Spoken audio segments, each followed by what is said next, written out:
Bila ingat balik, kes naik sampai 39 kilo dalam sebulan tu, rasa nak tergelak seorang-seorang tau. Itulah Syikin, pasal apa minum banyak sangat yang manis kan? Kan dah kena hadap pakai makanan. Tapi it's okay, at least adalah pengalaman jumpa dengan dia kan. First masuk bilik tu rasa berdebak tau. Sebab apa? Takutlah Miss Wong nak cakap apa nanti.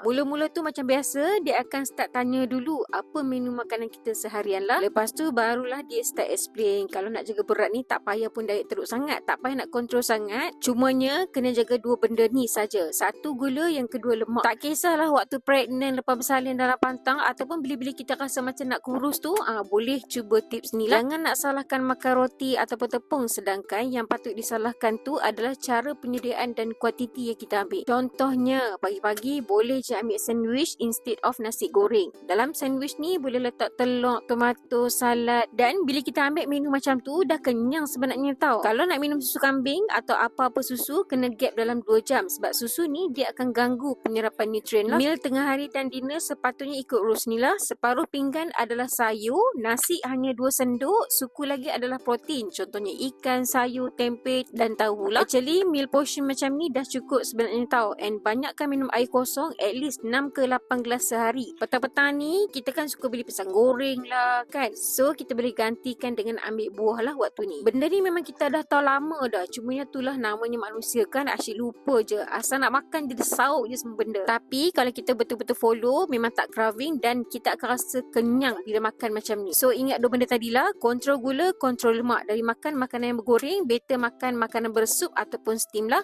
Macam tu lah senang nak fahamnya. Lagi contoh yang Syikin boleh bagi, kalau kita nak makan mi kari, makan mi tu boleh, tapi kuah tu kontrol sikit. Janganlah telan sampai semangkuk. Untuk pregnancy kali ni, Syikin ikutkan dah naik dalam 24 kilo lah, sebab ikutkan berat asal normal tu 58 kilo je. Monjo lah masa daftar buku pink tu, dia ambil berat 69 sebab masa tu pun dah 3 bulan kan. So dia ambil current berat lah. Kalau tak, faham-faham lah, banyak lah appointment nak kena attend. Tak apa. Nanti insyaAllah dalam pantang kita cover balik lah. Sebab mak-mak yang breastfeeding ni, dia memang akan sangat-sangat membantu untuk penurunan berat badan. Siapa pernah naik berat sebanyak ni waktu pregnancy ni? Cuba komen kat bawah.